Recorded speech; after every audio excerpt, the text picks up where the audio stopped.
Welcome to మన యజన bike వచ్చేసి Pulsar 150 BS6 bike. Clutch ప్లేట్లు అయితే పోయాను టోటల్గా. బైక్ అనేది ఉరకట్లేదు, 40 కన్నా పోవట్లేదని సార్ అనే ప్రాబ్లం అయితే చెప్పాడు. మనమైతే క్లచ్ ప్లేట్లు అయితే ఓపెన్ చేసామన్నా. క్లచ్ ప్లేట్లు అయితే కంపెనీవే మనకైతే అయినా కానీ పోయినాయి. మెయిన్ క్లచ్ ప్లేట్లు మార్చేటప్పుడు సెంటర్ హబ్ చెక్ చేసుకోవాలన్నా. సెంటర్ హబ్ అయితే పోయాయి, కనబడుతున్నాయి కదా ఇక్కడ అయితే మనకు స్టెప్ కొట్టాయి. దానివల్ల అయితే మనకు బైక్ అనేది క్లచ్ ప్లేట్లు వేసినా మళ్ళీ రీసెంట్గానే పోయాయి అంటున్నారు సారు. ఇవైతే కంపల్సరీ మార్చాలన్నా. ఇది మార్చక మనకైతే క్లచ్ ప్లేట్లు పోవడం అయితే జరిగింది. మనకు స్టీల్ ప్లేట్లు కానీ పోయాయన్నా. స్టీల్ ప్లేట్ అయితే అప్ అండ్ డౌన్ అయితే ఉంటాయి, మనకైతే చూడొచ్చు ఇక్కడ. మామూలు అయితే స్టీల్ ప్లేట్లే అప్ అండ్ డౌన్ ఉన్నాయి. ఆయిల్ అయితే టైం టు టైం అయితే మార్చారు. మొత్తానికి అయితే ఆయిల్ అయితే బాగుంది. మనమైతే నీట్గా అయితే క్లీన్ చేసుకోవాలి. ఇదంతా ఆయిల్ చేంజ్ కానీ చేయాలి. క్లచ్ కవర్ ప్యాకింగ్ పోయింది. మెయిన్ ఇంజన్ కాడ అయితే డస్ట్ చూడండి ఎలా ఉందో. ఇదంతా ఒకసారి అయితే చేయాలని చెప్పారు సార్. మనమైతే నీట్గా అయితే డీజిల్ కొట్టిస్తాం. డీజిల్ కొట్టించాక బైక్ అయితే వాటర్ వాష్ చేయాలి. సామాన్లు అయితే తెప్పిస్తున్నాం. బైక్ అయితే టోటల్గా డీజిల్ వాష్ అయితే చేసామన్నా. మనకైతే సామాన్లు మెటీరియల్ అనేది మొత్తం నీట్గా క్లీన్ చేసాము.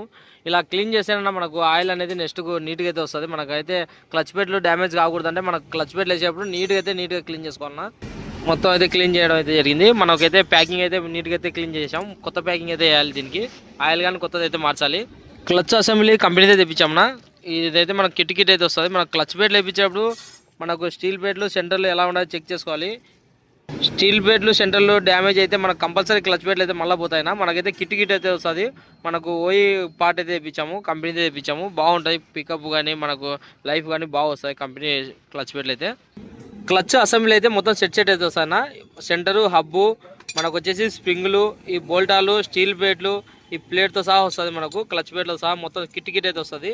ఇలా మార్చుకుంటే మనకైతే లైఫ్ అయితే వస్తాయినా. క్లచ్ అసెంబ్లీ కిట్నా మొత్తం ప్లేట్తో సహా అయితే వస్తుంది. బైక్ అయితే టోటల్ ఫిట్టింగ్ అయిపోయిందినా. మనకైతే సార్ అయితే హెడ్లైట్ బల్బ్ అనేది వెళ్ళట్లేదు, పార్కింగ్ బల్బులు అని చెప్తున్నాడు. ఈ డూమ్ అయితే ఓపెన్ చేయాలి, ఓపెన్ చేసి మొత్తం ఇచ్చేయాలి. బైక్ అయితే టెస్ట్కి అయితే వెళ్ళాము. పికప్ అయితే సూపర్ ఉంది, బీడింగ్ కానీ సూపర్ ఉంది. అక్కడక్కడ పెయింట్ అనేది డ్యామేజ్ అయితే ఉంది. ఇదైతే మొత్తం అప్లై చేయమని చెప్పారు సార్. మొత్తం చేస్తున్నావునా. ప్రజెంట్ అనేది నీట్గా అయితే కనిపిస్తుందన్నా. మనకు పెయింట్ అనేది ఇది కొడితే తుప్పు పట్టేటివి కానీ ఏదైనా కానీ. సస్పెన్షన్ అయితే చూడన్నా ఎలా డస్ట్ పట్టిందో. ఇక్కడైతే మనకు బుడద అనేది పడి పూర్తి డస్ట్ అయితే పడుతుంది. దీనివల్ల మనకు సస్పెన్షన్ డ్యామేజ్ అవుతుందన్న. మనం అయితే స్ప్రే అయితే అప్లై చేస్తే మనకు అంత అయితే చులుము అయితే పట్టదు, బాగుంటుంది.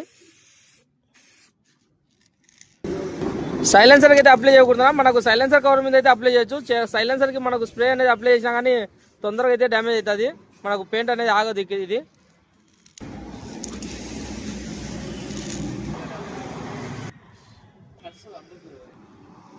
బైక్ మొత్తం మనం డీజిల్ వాష్ అయితే చేసాంనా. చాలా అంటే చాలా డస్ట్ ఉన్నది. బైక్ అయితే టోటల్గా వాటర్ వాష్ అయితే చేసాంనా. నీట్గా అంటే నీట్గా వచ్చేసింది. మనకి ఇంజన్ కాడ కానీ ఎక్కడైనా కానీ మనకు డ్యామేజ్ లేకుండా నీట్గా అయితే చేసాము. బైక్ అయితే టెస్ట్కి అయితే వెళ్ళాము. బైక్ అయితే సూపర్ ఉంది.